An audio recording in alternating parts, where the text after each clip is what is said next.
네, 안녕하십니까. 인사드리겠습니다. 아마존 웹서비스 코리아 솔루션스 아키텍으로 근무하고 있는 이창수입니다. 반갑습니다.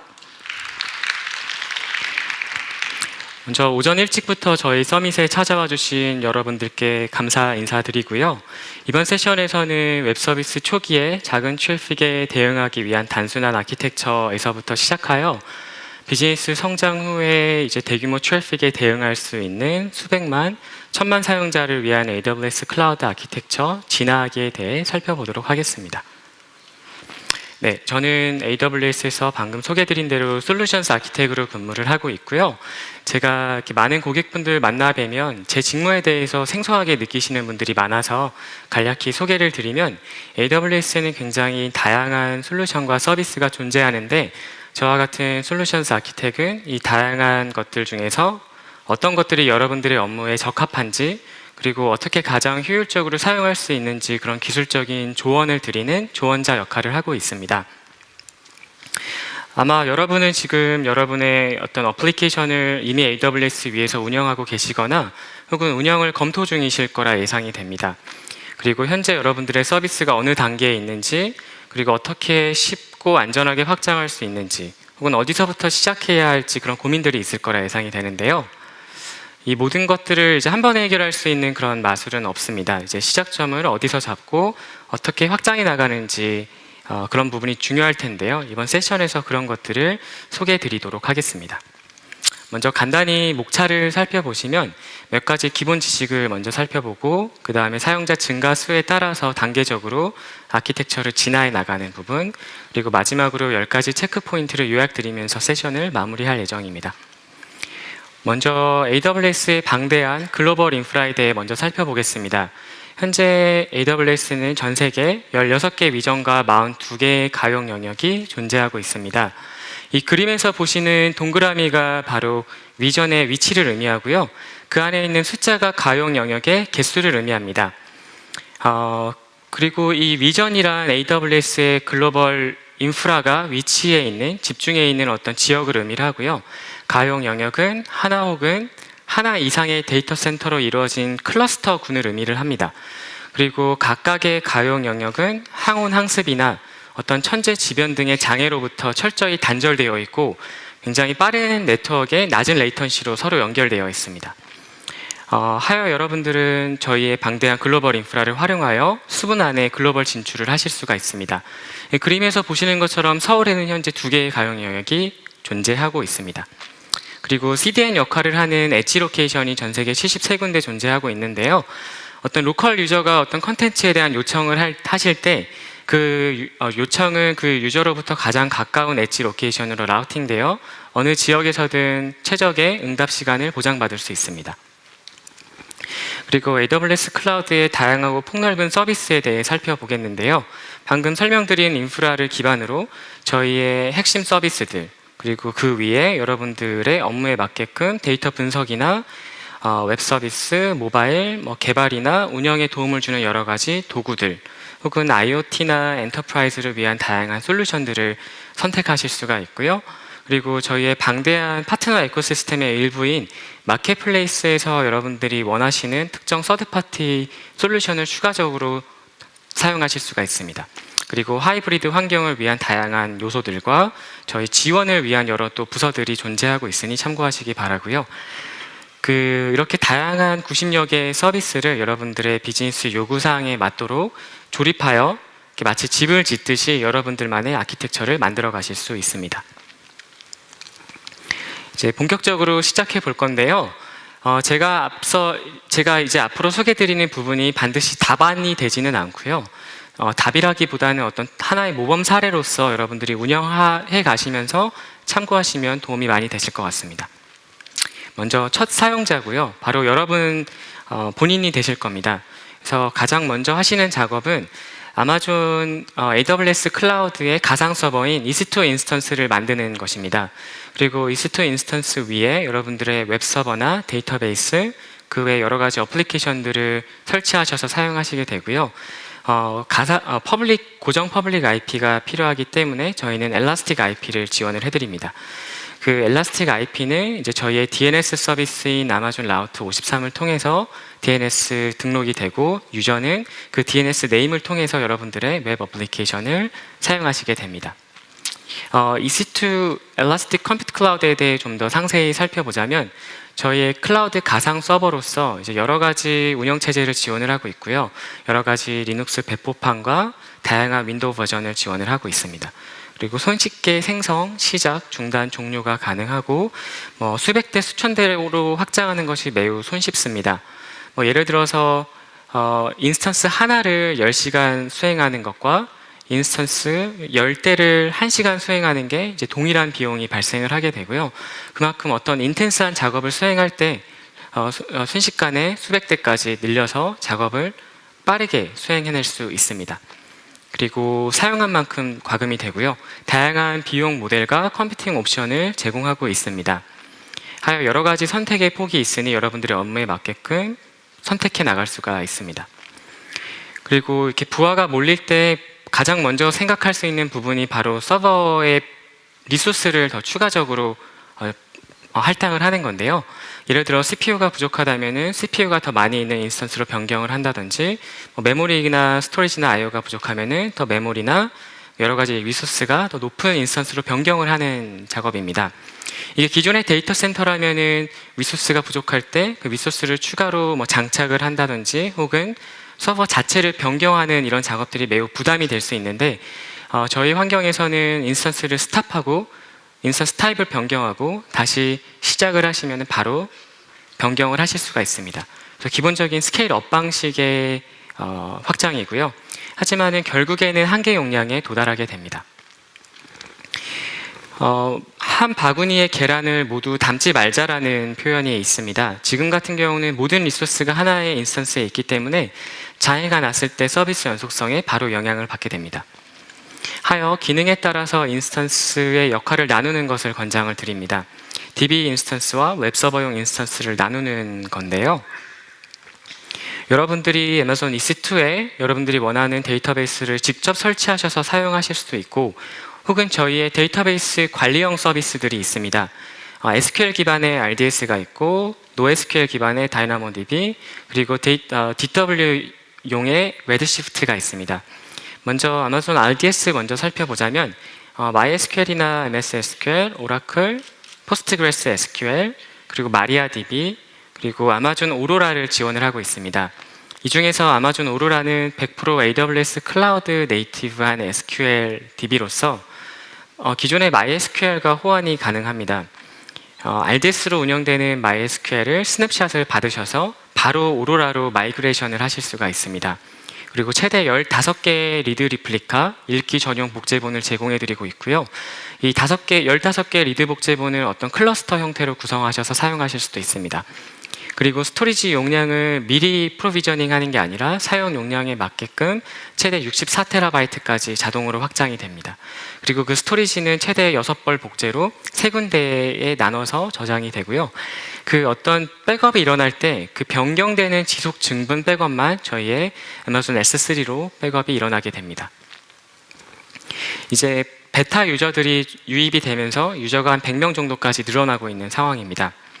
이럴 경우에 DB에 조금씩 데이터가 쌓이고 어떤 유저들이 늘어나면서 어떤 DB OS에 대한 패치라든지 DB에 대한 백업이라든지 이런 것들을 여러분들이 직접 하시는데 어떤 운영의 부담이 발생할 수가 있습니다. 하여 저희 RDS를 사용하여 그런 DB에 대한 운영을 덜어드리고 여러분들은 여러분의 코어 서비스 개발에 집중하시는 것을 권장을 드립니다. 이제 유저가 조금씩 더 유입이 되면서 한 1000명 정도까지 늘어난 상황입니다. 마찬가지로 이중화가 안 되어 있기 때문에 인스턴스에 장애가 났을 때 바로 서비스 연속성에 영향을 미칠 수가 있습니다. 하여서 이중화를 하는 것이 권장이 되는데요.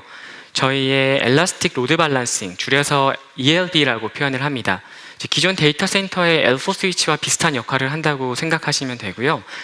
두 개의 가용 영역에 아까 말씀드린 웹서버용 인스턴스를 생성하시고 ELB 등록을 해서 그 ELB가 부하를 양쪽에 인스턴스로 분산해 주는 것을 권장을 합니다.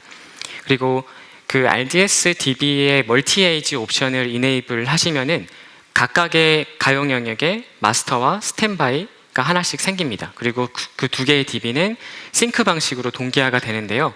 이제 이런 작업들을 여러분들이 데이터 센터에서 직접 하신다고 가정을 하시면은 L4 스위치 구성하시고 그 부하가 각각의 데이터 센터로 나눠지도록 설정하셔야 되고, 그 DB도 각각의 데이터 센터에 따로따로 설치해서 싱크하는 뭐 이런 이제 부담스러운 작업들이 발생을 합니다. 그리고 ELB는 기본적으로 소프트웨어 기반의 로드 밸런서입니다. 그래서 들어오는 부하에 맞게끔 ELB도 자동으로 같이 확장을 해주는 굉장히 확장성 높고 고가용성을 보장해 줍니다. 그리고 뒤에 붙어있는 인스턴스에 대한 헬스 체크를 지속적으로 하면서 헬스 체크를 통과하지 못한 인스턴스는 ELB로부터 자동으로 이제 제외되게 됩니다. 그리고 어떤 세션의 유지가 필요한 경우, 어떤 특정 인스턴스로 지속적으로 부하가 들어가야 되는 경우는 세션 스티크니스 설정을 통해서 해결할 수가 있고요. 그리고 기존에는 SSL 서티피케이트를 EC2나 어떤 인스턴스에 설치를 해서 그에 대한 추가적인 부하가 발생할 수 있는데, SSL 터미네이션을 ELB 단에 해줌으로써 그런 부하를 오프할 수 있습니다. 그리고 ELB를 모니터링하기 위한 여러 가지 모니터링 매트릭이 존재하고 있고요. 그리고 ELB를 로깅하기 위한 여러 가지 요소들, 그 ELB의 어세스 로그나 이런 거를 로그해서 나중에 뭐 추가적인 후처리를 한다든지 분석을 하실 수가 있습니다. 그리고 방금 설명드린 부분 외에 L7 로드 밸런서 역할까지 할 수 있는 어플리케이션 로드 밸런서가 있습니다. 그래서 컨텐츠 기반으로 패스 기반으로 라우팅을 하고요. 예를 들어서 뭐 슬래시 API로 되어 있는 패스는 특정 타겟 서버 그룹으로 라우팅을 하고, 뭐 슬래시 모바일로 되어 있는 패스는 또 다른 서버 그룹으로 라우팅을 한다든지 이런 식으로 라우팅을 하실 수가 있고, 그 컨테이너 기반의 앱이나 웹소켓, HTTP 버전 2도 지원이 되고 있습니다. 이 각각의 피처들은 나중에 저희의 브레이크아웃 세션들이 또 추가적으로 있습니다. 그래서 더 궁금하신 사항은 그 해당 세션에서 보다 더 자세한 정보를 얻어가실 수 있을 거라 생각합니다. 하여 이제 수평적인 확장까지 알아봤고요. 이제 유저들이 본격적으로 유입이 되면서 10,000명 혹은 이제 10만 명까지 유저가 늘어나고 있는 상황입니다. 앞서 말씀드린 멀티에이지로 구성이 되어 있고, 각각의 가용 영역에 인스턴스가 좀 더 늘어나 있는 상황입니다. 그리고 이 인스턴스들이 모두 하나의 마스터 DB의 쓰기와 읽기가 일어나는데, 이제 이렇게 됐을 경우에 유저가 많아지고 인스턴스가 많아졌을 때 그 마스터 노드의 읽기에 대한 부하가 너무 심해질 수가 있습니다. 이럴 경우에 읽기 전용 복제본, 저희가 리드 리플리카라고 표현을 하죠. 그 리드 리플리카를 굉장히 손쉽게 생성하실 수가 있습니다. 하여 각각의 가용 영역에 복수의 리드 리플리카를 생성을 하시고, 그 리드 리플리카의 엔드포인트를 참조하여 리드 쿼리가 일어나는 부분은 그쪽 엔드포인트로 처리하시는 것을 권장을 드립니다. 그래서 부하를 이동하는 것이 하나의 포인트가 되고요. 이렇게 리드에 대한 부하를 이동시키는 것 외에 추가적으로 몇 가지 살펴보겠습니다. 기존에 이런 경우라면은 이제 EC2 웹 인스턴스 안에 여러 가지 이미지 파일이나 비디오 파일이나 뭐 정적 컨텐츠들, JS 파일이나 CSS 이런 파일들이 모두 들어가 있다면 어떤 유저가 어떤 컨텐츠를 요청할 때 결국 웹서버에 지속적으로 부하를 일으킵니다.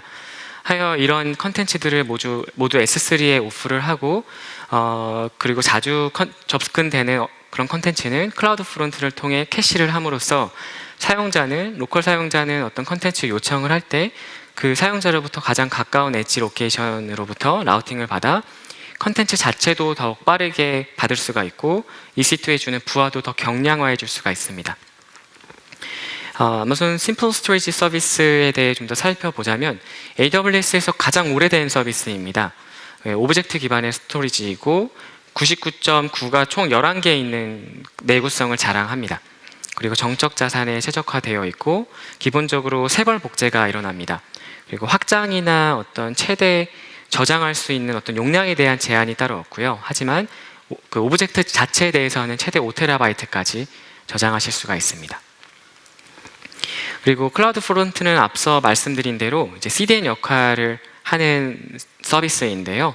어떤 유저가 접근을 할 때 이제 전 세계에 있는 70세 개 엣지 로케이션을 활용하여 가져갈 수 있도록 여러 가지 설정들을 하실 수가 있습니다.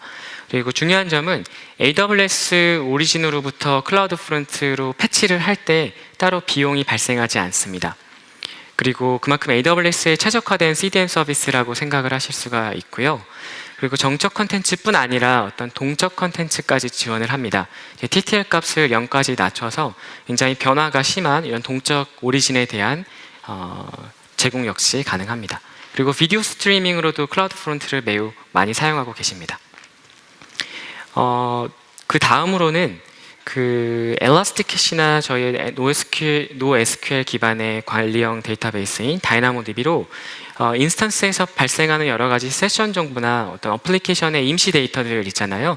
이런 것들을 모두 웹 인스턴스에서 관리하는 것이 아니라 이것들을 다이나모DB나 혹은 엘라스틱 캐시의 레디스로 이동하는 것입니다. 이제 레디스나 NoSQL 기반은 키 기반으로 되어 있어서 이런 세션 관리하는 데 굉장히 최적화되어 있습니다. 하여 이런 각각의 웹 인스턴스가 모두 본인들의 세션 데이터를 자기가 가지고 있는 게 아니라 이제 다이나모DB나 엘라스틱캐시로 오프를 하는 것을 권장을 드리고요. 그리고 DB에서 자주 어세스되는 이런 데이터들을 엘라스틱캐시에 캐시를 하고 이제 웹 인스턴스는 인메모리 기반의 캐시로부터 데이터를 가져오므로 더욱 빠르게 데이터를 받아올 수가 있습니다. DB에 대한 부하 역시 경량화시킬 수가 있고요. 우선 다이나모DB인데요. 관리형 NoSQL 기반의 서비스로 어떤 읽기 및 쓰기에 대한 캐퍼시티를 즉각적으로 변경할 수가 있습니다. 그래서 읽기에 대한 작업이 많다면 읽기에 대한 캐퍼시티를 변경하시고 쓰기가 많다면 쓰기에 대한 이제 용량을 변경하시고 실제 비용은 과금 이제 프로비저닝 한 만큼만 과금을 하게 되고요. 테이블이 굉장히 커지더라도 굉장히 일관되고 밀리초 수준의 빠른 응답 시간을 보장하고 있습니다. 그 몽고DB 등에서 제공되는 제이슨 다큐멘트나 이런 것들이 지원이 되고 있고 근래 TTL 기능이 제공돼서 어떤 특정 만료 시간이 지난 아이템을 삭제한다든지 혹은 그 저장 비용이 더욱 저렴한 S3 등으로 이동하는 것이 가능합니다. 이제 엘라스틱 캐시에 대해 살펴보겠는데요. 인메모리형 관리형 캐시 서비스로 앞서 설명드린 대로 어떤 세션 정보나 임시 데이터를 순간적으로 처리하는 데 굉장히 최적화되어 있고 어떤 DB에서 자주 어세스되는 데이터를 메모리 기반으로 더욱 빠르게 웹 인스턴스로 응답해 줄 수 있는 그런 기능을 합니다. 그래서 기존에 사용하시는 memcachd나 redis를 그대로 지원을 하고요. 관리형이기 때문에 어떤 장애에 대해서 지원이나 확장에 대한 이런 부분을 직접 하신다면 굉장히 부담이 되실 수 있는데 기본적으로 자가치유가 되고 그리고 클러스터 구성하는 것이 굉장히 손쉽습니다. 마지막 한 가지 더 이제 동적 컨텐츠도 앞서 설명드린 대로 클라우드 프론트로 오프할 수가 있는데 그림에서 보시는 것처럼 동적 컨텐츠까지 CDN을 통해 오프했을 때 응답 시간과 서버에 대한 부하를 줄이는 양을 보이고 있습니다. 이렇게 인스턴스를 최대한 경량화하고 나서 그 다음에 AWS 클라우드의 코어 요소 중 하나인 오토스케일링 설정을 하는 것을 권장을 드립니다. 오토스케일링은 어떤 컴퓨트 클러스터를 구성을 해서 그 클러스터의 최대값과 최소값을 설정을 하고 클라우드 워치의 특정 매트릭에 따라 이제 클러스터가 커지거나 작아지거나 이런 설정을 할 수가 있는데요. 클라우드 워치 매트릭에는 예를 들어 어떤 CPU의 유틸리제이션이나 메모리나 네트워크 양 혹은 ELB에 쌓여있는 어떤 이런 서지 큐들 이런 것들을 매트릭으로 잡아서 특정 조건이 됐을 때 스케일 아웃이 되고 다시 조건이 줄어들었을 때 스케일 인이 되는 이런 설정들을 하실 수가 있습니다.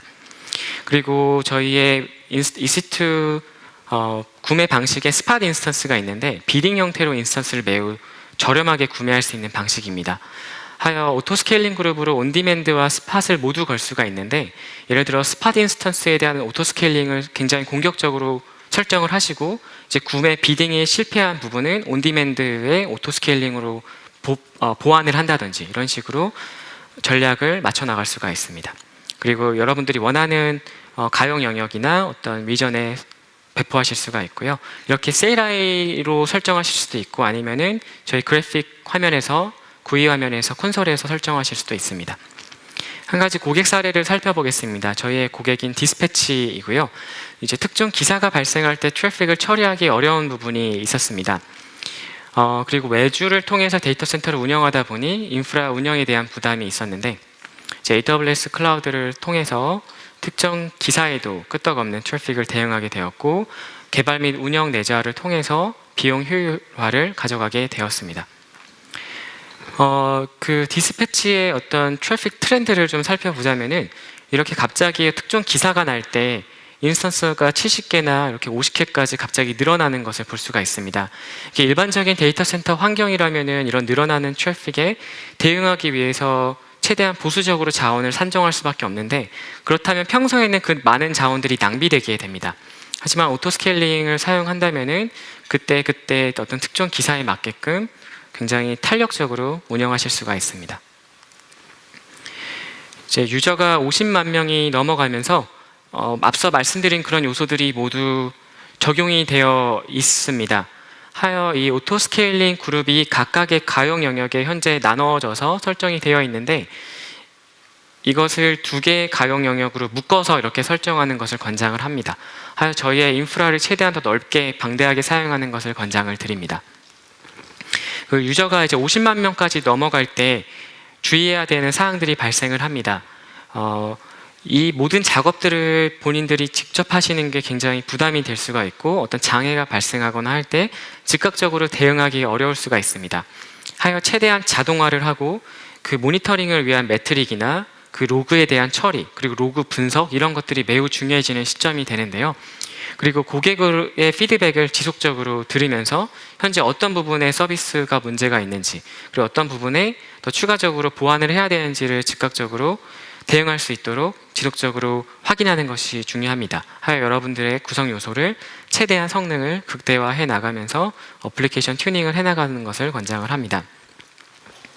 그래서 저희의 자동화 및 모니터링에 대해 살펴보겠는데요. 저희의 자동화 어플리케이션 관리 솔루션으로 먼저 AWS 엘라스틱 빈스탁 먼저 확인을 해보겠습니다. 여러 가지 다양한 플랫폼을 여러분들이 선택하실 수가 있고, 예를 들어 자바나 닷넷이나 PHP나 고나 다커나 노드.js 등 다양한 플랫폼을 선택을 하시고, 여러분들이 코드를 업로드를 하시면은 그 코드가 수행될 수 있을 만큼의 인프라가 자동으로 생성이 됩니다. 물론 이제 인프라를 최소한으로 설정을 할 것인지, 아니면은 멀티 에이지로 가용성을 유지하는 인프라로 설정을 하실 것인지, 이런 것들은 세분화해서 선택할 수가 있지만, 앞서 설명드린 ELB나 오토스케일링 그룹이나 EC2를 설치하고 거기에 여러분들의 플랫폼을 설치하고 이런 작업들을 하실 필요 없이 선택만 하시면 바로 여러분들의 코드를 수행할 수 있을 인프라가 생성이 됩니다.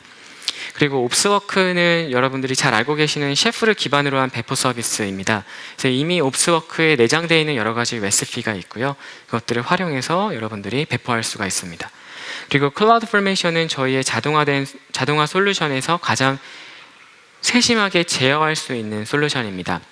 기본적으로 제이슨이나 야물 형태의 다큐멘트에 여러분들이 원하는 인프라의 형태를 코드 형태로 기술을 해서 그 문서를 이제 디플로이 했을 때 그 인프라가 자동으로 배포가 되게 됩니다.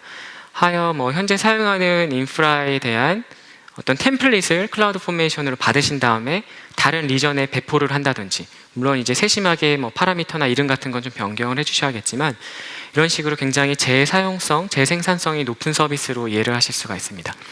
이제 이런 자동화가 다 부담스럽고 그냥 본인이 직접 다 하고 싶다고 하시면은 이제 애마존 이스트에다 여러분들이 원하는 구성 다 직접 하셔도 무방합니다. 그리고 기본적인 모니터링을 위해서 AWS 클라우드워치가 제공이 되고요. 클라우드워치 내에 다양한 모니터링 매트릭을 통해서 호스트 수준의 매트릭이나 혹은 그 호스트를 집계한 어떤 하나의 유형을 볼 수 있는 집계 수준의 매트릭을 확인할 수가 있습니다. 그리고 아마존 엘라스틱 서치를 활용해서 뒷단의 키바나나 다른 특정 여러 가지 서드파티 솔루션을 활용해서 로그를 분석하고 시각화해 나가서 시각화를 통해서 BI 약간 의미가 있는 나중에 추가적인 의미 있는 데이터를 만들어 나가는 그런 과정들을 해 나가실 수가 있습니다. 이제 이 다음으로는 각각의 계층을 최대한 분해해서 추가로 더 개선할 수 있는 사항에 대해 말씀을 드릴 것입니다. 각각의 계층에 대한 어떤 상호 의존성이나 연관성을 최대한 줄여서 이제 향후에 마이크로 서비스로 가기 위한 그런 이제 도약점이 된다고 볼 수가 있는데요. 결합을 최대한 느슨하게 하는 부분입니다. 저희 AWS 클라우드에는 이미 여러 가지 어플리케이션들이 존재를 하고 있습니다. 예를 들어서 노티피케이션을 할 수 있는 SNS 서비스나 서치할 수 있는 클라우드 서치, 그리고 어떤 메시지 큐 기반의 SQS, 그리고 어떤 이메일을 특정 상황의 이메일을 보내주는 아마존 SES, 그리고 어떤 워크플로우를 제어하고 어떤 조정하는 심플 워크플로어와 트랜스코딩을 해주는 엘라스틱 트랜스코더가 있습니다. 이제 이런 요소들을 여러분들의 서비스를 하시면서 하나하나 직접 개발하시는 게 아니라 이 하나하나가 모두 독립되어 있는 API로 구성이 되어 있습니다. 그리고 각각의 요소가 기본적으로 다 이중화가 되어 있고 부하가 들어올 때 자동으로 확장을 다 해줍니다. 하여 이런 서비스들을 모두 사용하시고 이제 여러분들은 여러분의 코어 서비스 개발에 집중할 수 있는 환경을 제공해 드립니다. 하나의 애플리케이션 서비스로 SQS에 대해 살펴보겠습니다. 기본적으로 멀티에이지로 기본적으로 구성이 되고 굉장히 확장성 높은 인프라를 제공하고 있고 Q 인증을 통해서 굉장히 안정성이 높고 API 기반으로 모든 것이 작동하기 때문에 굉장히 간결합니다. 하여 어떤 인스턴스에서 메시지가 발생을 할 때 그 인스턴스에서 발생하는 메시지를 SQS의 Q에 쌓고 혹은 SNS에서 발생하는 이런 어떤 알림을 역시 Q에 쌓고 뒷단에 있는 워커 인스턴스들이 쌓인 Q를 땡겨가는 형태로 굉장히 손쉽게 사용하실 수가 있습니다. 그래서 저희 고객 사례 중에서 웹이뎀큐를 사용을 하다가 이제 웹이뎀큐의 어떤 확장성이나 이런 클러스터 구성들, 운영에 대한 부담으로 인해 이제 SQS를 사용하시는 고객분들이 많이 계십니다. 그리고 저희의 서버리스 컴퓨팅의 매우 중요한 핵심 요소인 람다에 대해 알아보겠습니다. 기본적으로 이벤트 드리븐으로 작동을 합니다. 예를 들어 어떤 특정한 잡이 특정 이벤트에만 발생을 한다면은 굳이 EC2 인스턴스를 계속 띄워둘 필요가 없을 수 있습니다. 이제 이럴 경우 그 이벤트에 반응하여 그 잡을 수행하고 그 람다 인스턴스는 바로 이제 사라지게 되는데요. 예를 들어서 S3 버켓에 어떤 특정한 오브젝트가 들어왔을 때 람다가 S3 버켓을 감지하고 있다가 그 오브젝트를 다른 형태로 썸네일이나 혹은 다른 식으로 트랜스코딩을 한 다음에 다른 S3 버켓에 저장을 한다든지 혹은 다이나모DB나 키네시스로 들어오는 어떤 스트리밍 데이터를 지속적으로 람다가 풀링한 다음에 뒷단에 EMR이나 혹은 데이터 분석을 위한 DW 서비스에 보낸다든지 여러 가지로 활용을 하실 수가 있고요. 기본적으로 C#이나 자바, 노드.js, 파이썬 등 다양한 코드를 제공하고 있습니다. 제 사용자가 100만 명이 넘어가면서 여러분들의 서비스가 굉장히 호황을 누리고 있는 상황입니다. 이런 상황에는 앞서 말씀드린 모든 것들을 다시 한번 점검해보는 시간이 필요합니다. 그래서 멀티에이지로 모든 것들이 이중화되어 있는지, 그리고 계층 간의 로드 밸런싱이 되어 있는지, 그 로드 밸런싱이 앞단에 인터넷에 있는 퍼블릭 ELB를 생성하실 수도 있고 이제 인터널로 ELB를 또 구성하실 수도 있습니다. 그리고 오토 스케일링 설정을 각각의 구간에 하셨는지, 오토 스케일링을 할 때 어떤 순간에 확장이 되고 다시 축소가 될 건지 그런 설정들을 펄리시 설정을 잘 하셨는지, 그리고 최대한 느슨하게 결합을 해서 어떤 서비스에 장애가 나거나 이런 상황에서 최대한 유연하게 대처할 수 있도록 하는 것과 서비스 재활용을 하는 것, 그 서비스 하나하나를 여러분들이 직접 개발하는 게 아니라 이미 있는 저희의 서비스를 사용하시는 것과 컨텐츠에 대한 제공을 최대한 효율적이고 유연하게 할 수 있도록 하는 것, 그리고 어떤 DB에 대한 캐시를 최대한 활용하고 리드에 대한 부하를 오프하는 리드 복제본을 설정하는 것, 그리고 오토 스케일링을 하기 전에 그 EC2 인스턴스를 최대한 경량화하는 것, 세션의 상태를 다른 쪽으로 오프하는 등 이런 것들을 요구합니다. 그래서 대략적으로 아키텍처를 보면은 이런 구조가 될 겁니다. 이제 공간의 제약으로 인해 하나의 가용 영역으로만 구성이 되어 있지만 실제로는 복수의 가용 영역으로 구성을 하는 것을 권장을 드립니다. 전체적인 이런 아키텍처를 클라우드워치가 모니터링을 하고 있고 어떤 특정 이벤트가 발생할 때 클라우드워치를 통해서 노티피케이션을 받는다든지 혹은 SES로 이메일을 받는다든지 이런 자동화를 하시고, 그리고 어떤 상황에 따라 버켓이나 다이나모DB에 특정 데이터가 들어올 때 람다가 받아서 후처리를 해준다든지 이런 작업들을 할 수가 있고요. 그리고 SQS에 쌓이는 어떤 큐를 작업자 인스턴스가 주기적으로 풀링을 해온다든지 이렇게 사용할 수가 있습니다. 이제 SQS를 사용하는 여러 가지 방안들이 있는데 DB에 바로 라이팅을 하셔도 되지만 이제 쌓이는 큐가 워낙 많을 경우에 DB에서 라이팅을 즉각적으로 해주기 어려울 수가 있습니다. 이제 이럴 경우에 SQS를 통해서 먼저 큐로 받고 그 뒷단에 이제 워커 인스턴스가 그 큐로부터 즉각적으로 풀링을 해오도록 설정을 할 수가 있고, 이 그림에서 보이는 이 하얀색 점선들이 바로 오토스케일링 그룹을 의미합니다. 그래서 워커 인스턴스도 이렇게 하나하나 오토스케일링 그룹을 설정하는 것을 권장을 하고 있습니다. 이제 다음 큰 단계로 1000만 유저에 접근을 할 때의 상황을 살펴보겠습니다. 이제 앞서서 오토스케일링이나 어떤 리드에 대한 로드를 오프한다든지 여러 가지로 살펴봤지만, 결국에는 이 정도로 유저가 많아지면은 아무리 경량화를 하더라도 이제 쓰기 작업에 대한 어떤 병목이 발생을 할 수가 있습니다. 하여서 페더레이션이나 샤딩이나 혹은 이제 특정 일부 기능을 RDS가 아닌 NoSQL이나 다른 유형의 데이터베이스로 옮기는 것입니다. 먼저 페더레이션에 대해 살펴보자면은 굉장히 다양한 데이터베이스를 모두 하나로 두고 테이블 형태로 관리하는 게 아니라 이제 어떤 용도나 목적에 따라서 DB 자체를 분리하는 것입니다. 포럼 DB나 사용자 DB나 제품 DB를 각각 분리하는 것을 권장을 하는데, 이제 이렇게 됐을 경우에 기존의 DB가 하나가 있다면은 각각의 테이블을 조인해서 쿼리해오는 이런 과정들을 매우 많이 하셨을 겁니다. 기본적으로 RDBMS이기 때문에 그런 부분들을 하셨을 텐데, 이렇게 DB가 나눠지면은 이제 교차 쿼리하는 것이 좀 어려워질 수가 있습니다. 그리고 만약에 테이블 하나 자체가 매우 크다면은 이런 식으로 DB를 나누는 것이 효율적이지 않을 수가 또 있습니다. 이제 그런 경우에는 수평적 확장인 샤딩에 대해서 고려를 해보실 수가 있고요. 이 샤딩은 그 DB 자체를 여러 어떤 키값을 통해서, 하나의 키값을 통해서 저장되는 것을 나누는 거로 예상을 하시면 됩니다. 예를 들어서 사용자별로 다른 샤드에 저장이 되도록 나눌 수도 있고, 아니면 키값을 날짜로 정한다면은 날짜별로 다른 샤드에 저장되도록 샤딩할 수가 있습니다. 하지만 이 샤딩도 마찬가지로 만약에 어떤 특정 유저가 배치 작업을 돌린다든지, 아니면 특정 날짜로 키를 잡았는데 그 특정 날짜에 배치 작업을 한다든지, 이제 하나의 유저에게 어떤 라이팅 작업이 몰린다면은 이런 수평적인 확장이 또 효과를 발휘하기 어려울 수가 있습니다. 그리고 애플리케이션에서의 좀 복잡도가 심화될 수가 있고, 이런 것들을 샤드를 관리하기 위한 어떤 전문성이 필요한 또 인력이 필요할 수가 있습니다. 하여서 선택의 폭이 다 있습니다. 이렇게 샤딩을 활용하시거나 아니면은 DB를 나눈다든지, 혹은 하나 또 추가드릴 방법이 그 NoSQL을 검토하시는 것입니다. 아무래도 NoSQL 사용하는 것이 좀 RDB보다는 익숙하지 않기 때문에 사용을 꺼려하시는 분들도 있을 수가 있는데요.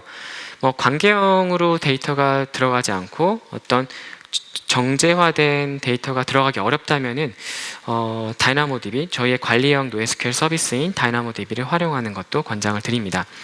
여러 가지 사용 사례가 있는데요. 리더보드나 득점표나 아니면은 특정 클럭 스트림이나 로그 데이터의 빠른 인입들을 모두 갑자기 RDS처럼 이런 정형화된 테이블 안에 넣기가 어려운 경우가 발생할 수가 있습니다. 혹은 이제 임시 데이터로 저희 DynamoDB를 매우 많이 사용하고 있는데요.